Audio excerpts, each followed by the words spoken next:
Hello, welcome to Toffee TV. It is the Everton News Daily, and Sean Dyche has been doing his press conference ahead of tomorrow night's game against Newcastle United at Goodison Park.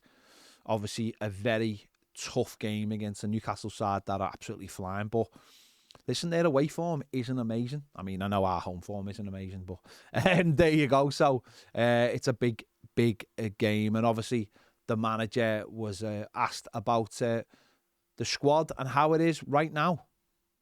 Yeah, Andre's had a very frustrating season so far, but he got a run out last week. He got about 60-odd minutes, which is good. A bit more to come from him, I think, to be fully fit. Amadou's only just back on the grass, so touch and go with our decision around him. And then Dom's showing good signs today of being right, so he'll come back into the thinking.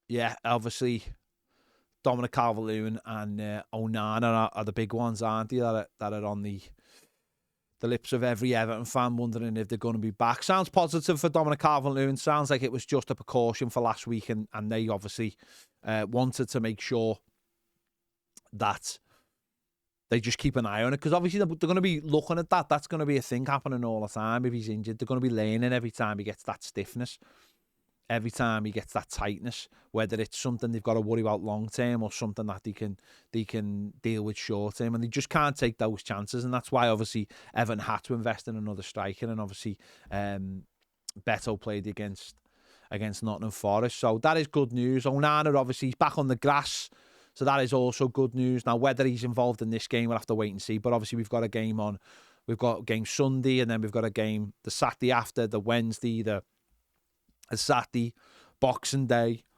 a few days later at Wolves. So it's a busy period where if a player picks up a serious injury, he could miss 4 or 5 games. So Everton have just got to be careful at the moment. And Onana being back on the grass is a good sign, and I imagine he's more likely to be involved on Sunday than he is to be tomorrow night. Obviously, Andre Gomez has a little bit to go, I imagine. Played 60 minutes in the under-21s, obviously in the 5-0 win, which we mentioned yesterday. He's still got a little bit of time to go. That game was quite slow, quite ponderous. It was played in not great conditions. And yes, it'd be good for him, but whether that's enough to get that fitness to the level he needs to be at, we'll have to wait and see. So, yeah, we'll have to wait and see whether he's going to be involved over the next couple of games. I imagine, again, maybe Sunday.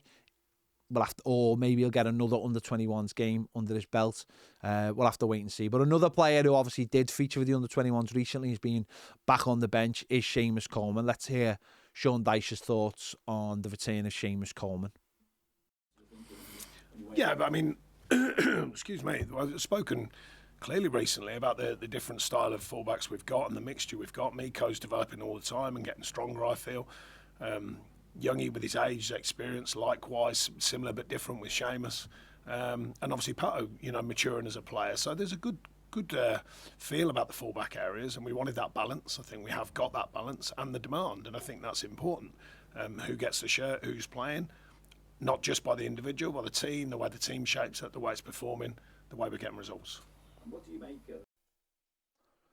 Yeah, obviously, I'm sure the manager's just glad to have Sheamus back around the place. Saw him after the win on Saturday, going over to the fans, patting his chest, patting the badge.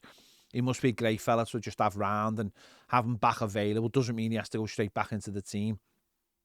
He'll be training every day, getting fitter, and we'll need him when we need him, because ultimately at the moment we've only got one left back. So, Ashley Young is the backup left back whilst playing right back. So he's also on the verge of being suspended as well, Ashley Young as well. So Everton are going to need, another right back to come in, and they're going to need that backup as well, maybe a sub. So it's going to be interesting. It's just great to have Sheamus coming back around the place, and obviously we all witnessed that injury at Leicester, and it was I think a lot of us felt like that was it. That was the end of Sheamus Coleman. So just having him back around the place, it must be absolutely fantastic for the manager and for the players, and we'll have to wait and see whether he can force his way into the team or whether he gets on the pitch with all the games that are happening in the next few weeks. We obviously do have back-to-back games at Goodison Park, and obviously only one win in the Premier League so far against Bournemouth in the Premier League, so it's not been great so far this season. And normally for any kind of successful season, whatever success looks like for you, good home form is really important. And Sean Dyche was asked about, what was needed at Goodison Park to get it as good as, the away form that we've seen so far.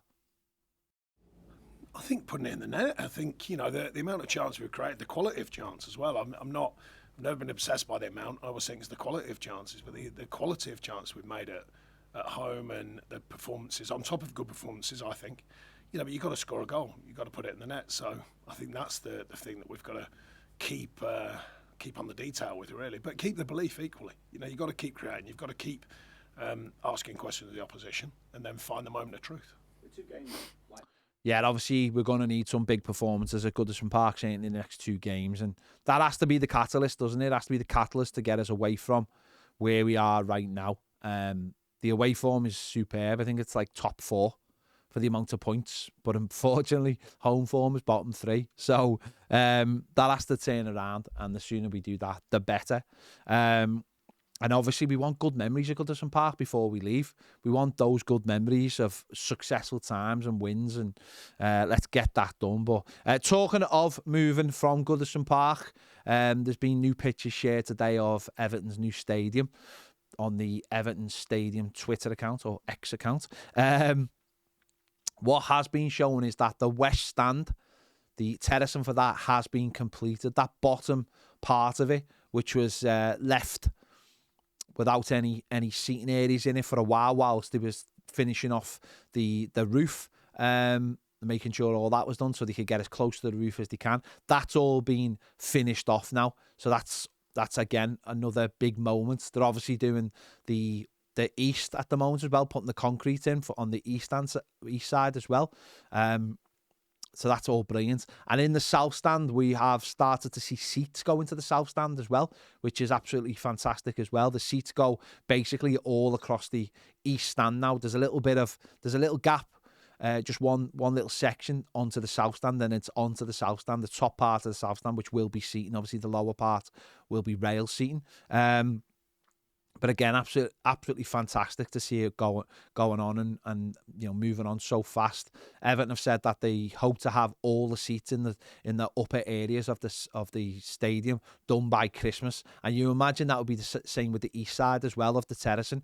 If they could get the whole bowl completed by Christmas and the whole of the seating on the top bit done by Christmas, it will just make that ground look like we're nearly ready to go. I know that's not what is really happening. There's still plenty of things to be done on the interior of the stadium and obviously on the outside as well. The roof needs to be done on 3 sides. The full roof, although two sides at the west and the south have got the base layer of the roof on right now. There's a couple of more layers of roofing that needs to be done on those 2 sides, and then the east stand will be done as well. But every day you look at it and you just, whether it be the drone videos or the footage Everton put out, every day you look at it and just think it's moving on all the time. And soon we'll be in 2024, the year that it's due to be completed in. So it just gets you really excited, for that ground. And the sooner they can get the whole of the outside done and it's just completely focusing on the inside, it's massively exciting. So there you go. Make sure you check out the match preview for the Newcastle United game. The Starting 11 show will be out on YouTube in 30 minutes time. Check that out. It's already on Toffee TV Premier. And for more exclusives and daily live shows, head over to Toffee TV Premier. If you're not a member already, the link is in the description. QR code is coming up on the screen. You get discounts on your merch, including all of the Christmas jumpers. So check that out if you want your discount. Thanks for watching. See you later.